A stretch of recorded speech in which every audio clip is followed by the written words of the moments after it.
akan tumbang di negaranya sendiri. Coba perhatikan. Hari ini Saudi sudah menyadari kesalahannya bertahun-tahun. Pangeran Muhammad bin Salman mengubah undang-undang negaranya yang berbasis undang-undang agama yang dulu dibanggakan sebagai ajaran paling murni, katanya. Hari ini semuanya dirubah. Perempuan Arab Saudi hari ini sudah boleh nyetir mobil, sudah bisa jadi supir Grab, ke luar negeri sudah bisa tanpa mahram, ke mall juga sudah tidak dipisah antara laki-laki dan perempuan, dan pakai hijab sudah tidak wajib lagi di Saudi, kecuali di Haramain. Apakah dia mengubah hukum agamanya? Tidak, dia mengubah tafsir-tafsir agamanya. Ini dikatakan oleh Muhammad bin Salman di dalam salah satu saluran TV namanya Frontline. Muhammad bin Salman hari ini memenjarakan ulama-ulama Wahabi. Toreh, ini loh hari ini betul-betul menjadi kebingungan orang-orang Salafi Wahabi di Indonesia. Mereka ingin menjadikan Indonesia seperti Saudi zaman dulu. Saudi ingin berubah seperti Indonesia hari ini. Semuanya serba terbalik.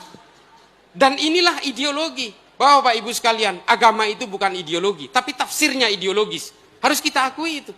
Mufassir membuat produk-produk tafsir sesuai zamannya, sesuai situasi yang dihadapinya.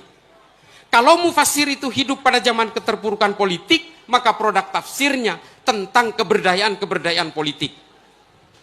Contohnya, Ibnu Taimiyah membuat ajaran al-wala wal-bara karena Ibnu Taimiyah hidup pada zaman keterpurukan politik Islam. Setelah Bani Abbasiyah diserbu bangsa Mongol lalu runtuh pada tahun 1258, disitulah Ibnu Taimiyah hidup. Dan kemudian masa perang salib, ketika orang-orang Eropa berusaha menguasai Yerusalem dan melakukan peperangan-peperangan dalam perjalanannya menuju Yerusalem di tanah Arab. Pada masa itulah keterpurukan politik Islam terjadi, sehingga produk-produk tafsir Ibnu Taimiyah memang tentang keberdayaan politik. Menabih ahli-ahli tafsir penikah odi neng zaman perang, produk tafsir pasti tentang perang. Kalau mufassir itu hidup pada zaman kemakmuran, produk tafsirnya pasti tentang kemakmuran. Ini contoh nih, menabi, kok saya bahasa Indonesia terus ini? Bahasa Madura terus. Contoh, kalau kita melihat perbedaan antar madhab misalnya, ada yang menganggap bahwa air liur anjing itu bukan najis mughalladah misalnya. Ada yang menganggap hanya najis biasa.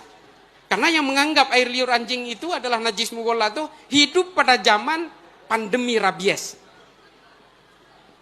Dan orang yang meringankan, madhab ulama-ulama yang meringankan air liur anjing itu adalah ketika masa pandemi itu sudah selesai.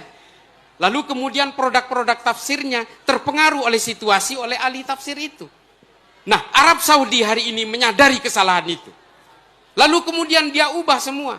Muhammad bin Salman, Pangeran Muhammad bin Salman dalam wawancaranya dengan New York Times, dia mengatakan bahwa kalau Saudi hidup dengan ajaran-ajaran Muhammad bin Abdul Wahab, maka Saudi akan menjadi negara paling terbelakang di dunia.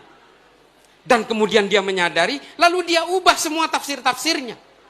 Nih, kan ini mangken nih. Dan dia dalam waktu dekat akan menghalalkan bank. Tore nih. Dek gimana mangken Salafi Wahabi sebedikin toh. Yang ada di Indonesia hari ini, kelompok Salafi Wahabi selalu mengatakan ajarannya yang paling orisinil, paling otentik dengan ajaran Nabi. Nabi tidak pernah mengkafir-kafirkan saudara seimannya. Tapi dia dengan gampangnya mengkafirkan saudara seiman. Lalu dia mengaku bahwa itu adalah ajaran yang paling orisinil. Logikanya di mana? Nabi ketika hijrah ke Madinah, dia mendamaikan orang yang sedang berkonflik. Suku Aus dan Khazraj yang sudah berkonflik selama puluhan tahun oleh Nabi didamaikan. Orang-orang Kristen dan orang Yahudi yang sebelumnya berkonflik untuk berebut pemungut pajak bagi kerajaan Persia, lalu kemudian oleh Nabi didamaikan. Orang-orang pendatang dan orang pribumi oleh Nabi didamaikan, yang kemudian tertuang dalam Piagam Madinah. Nabi dikenal sebagai tokoh paling moderat pada zamannya. Lalu sekarang ada orang yang mengaku ajarannya paling orisinil, paling otentik dengan ajaran Nabi, tapi selalu mengkafir-kafirkan orang Nahdien. Coba. Padahal ajaran itu dirumuskan oleh ulama-ulama Saudi pada saat itu